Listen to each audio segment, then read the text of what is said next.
अगर आपको ये पता चल जाए कि सेल्स और बाय का क्या सिस्टम है और साथ साथ में अच्छे स्टॉक का सिलेक्शन कैसे करें और ये भी पता चल जाए कैसे शेयर्स ऊपर जाते हैं और नीचे जाते हैं, अगर ये सारी नॉलेज आपके पास हो तो आपको शेयर मार्केट में काफी मजा आएगा काम करने पे। मैं आपका दोस्त विवेक एक बार फिर से स्वागत करता हूँ इस YouTube चैनल पर, लेकिन हर बार की तरह शुरू से शुरू करते हैं, जिसमें आपको ये नॉलेज मिलेगी कि आखिरकार हम अपने पैसे को शेयर मार्केट में कैसे लगाएं। काफी लोग चाहते तो हैं कि हम शेयर मार्केट में काम करें, मगर उन्हें नॉलेज नहीं मिलती। आज मैं आपको पूरी नॉलेज देने की कोशिश करूंगा, जिसको आप अच्छे तरीके से देखिए और सुनिए। वीडियो को स्किप ना करिएगा, पूरी वीडियो जरूर देखिएगा, जिससे आपको पता चले कि आखिरकार शेयर मार्केट का खेल क्या होता है। दोस्तों, ये बात हमेशा याद रखना कि किसी भी कंपनी में अगर आप इन्वेस्ट करते हैं तो सबसे पहले आपको उस कंपनी की पूरी रिसर्च जरूर कर लेनी चाहिए। आखिरकार वो कंपनी किस बेस पे चल रही है, आखिरकार उस कंपनी की ग्रोथ कैसी है। अगर आपने ये सारी जानकारी नहीं ली तो आप भारी नुकसान में जा सकते हैं।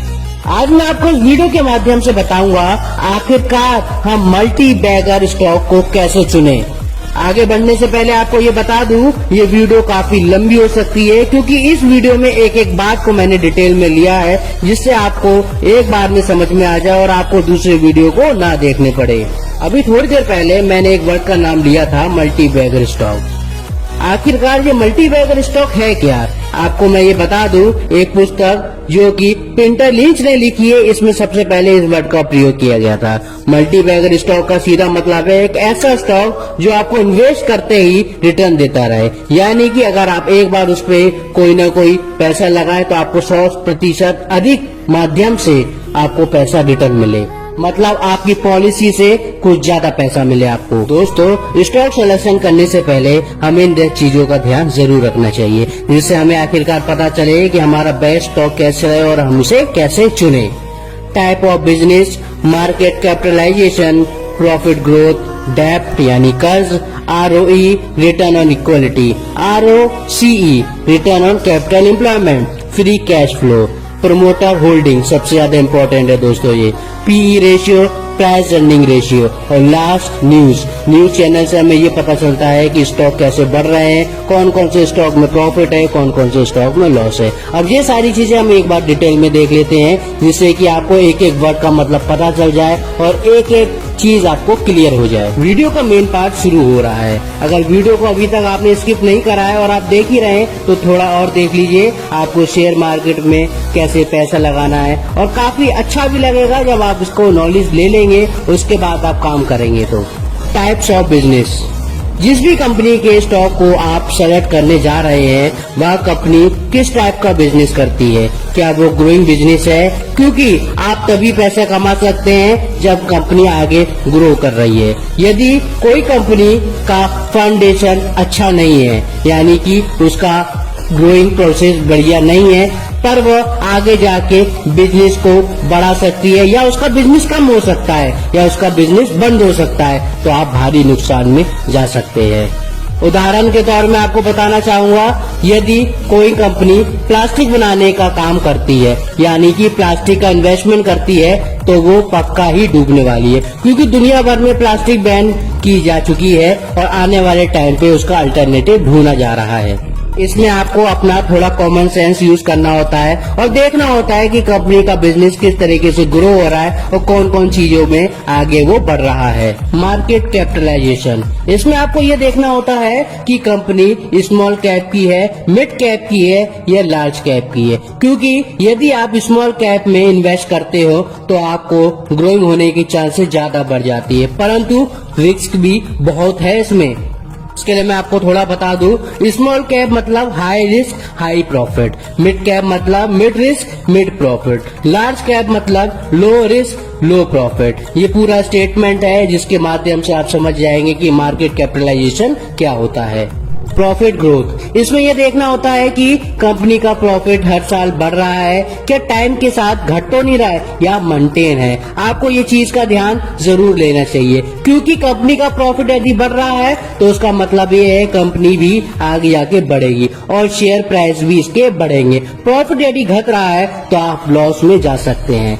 इस चीज का पता करने के लिए आपको कंपनी के पिछले 3 से 4 सालों के प्रॉफिट को कंपेयर करना जरूरी होता है और इसके क्वार्टर रिजल्ट को भी कंपेयर करके देख लेना एक बार, जिससे आपको कंपनी की डिटेल के बारे में पता चल जाएगा और साथ साथ में प्रॉफिट ग्रोथ के बारे में भी। डेब्ट यानी कर्ज, आपने प्रॉफिट तो देख ही लिया होगा, अब आपको ये भी देखना है कि कंपनी के ऊपर कोई कर्ज तो नहीं है, यानी कि कंपनी 10,000 करोड़ की है और उस पर 20,000 करोड़ का कर्ज हो। अगर ये है तो जिसका भी इतना ज्यादा कर्ज होगा तो वो कंपनी एक प्रकार से नुकसान में ही रहेगी। जिसका कर्ज उसके मार्केट कैप से कम होता है वो हमेशा प्रॉफिट में रहती है।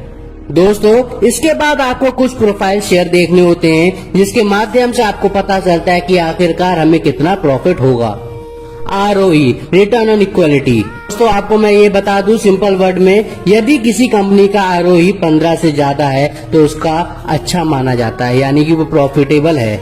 Return on capital employment ROCE, यह 20 से ज्यादा होता है तो ये भी अच्छा माना जाता है।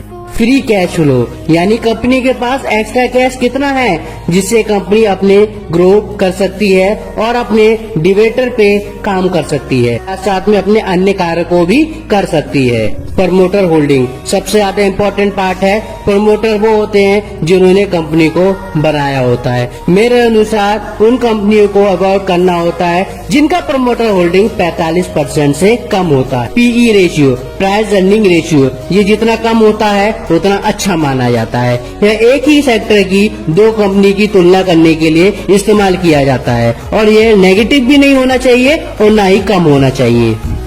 सबसे इम्पोर्टेंट पार्ट न्यूज भी शेयर प्राइस को ऊपर बढ़ाने में और नीचे गिराने में बहुत महत्वपूर्ण भूमिका निभाता है। यदि न्यूज अच्छी है तो शेयर प्राइस ऊपर जाएंगे और डी न्यूज ब्यूटी है तो शेयर प्राइस नीचे जाएंगे। इसलिए हमेशा बोला जाता है शेयर मार्केट में पैसा लगाने से पहले एक बार न्यूज को जरूर देखिए और सुनिए कि आखिरकार कौन से शेयर आगे बढ़ रहे हैं और कौन से शेयर नीचे गिर रहे हैं। दोस्तों, एक इम्पोर्टेंट बात बता दूं, अगर आप शेयर मार्केट में वाकई में काम करना चाहते हैं तो आपको सबसे पहले डीमैट अकाउंट खुलाना पड़ेगा। डीमैट अकाउंट के माध्यम से आप शेयर मार्केट में काम भी करेंगे और आपको ये भी पता चलेगा कि आखिरकार मेरा कितना पैसा शेयर मार्केट में लगा है और मुझे कितना और लगाना चाहिए। इसलिए डीमैट अकाउंट आपके निजी बैंक में कहीं भी खुल सकता है। अपने बैंक शाखा में पता करिए और आप आसानी से डीमैट अकाउंट खुला सकते हैं।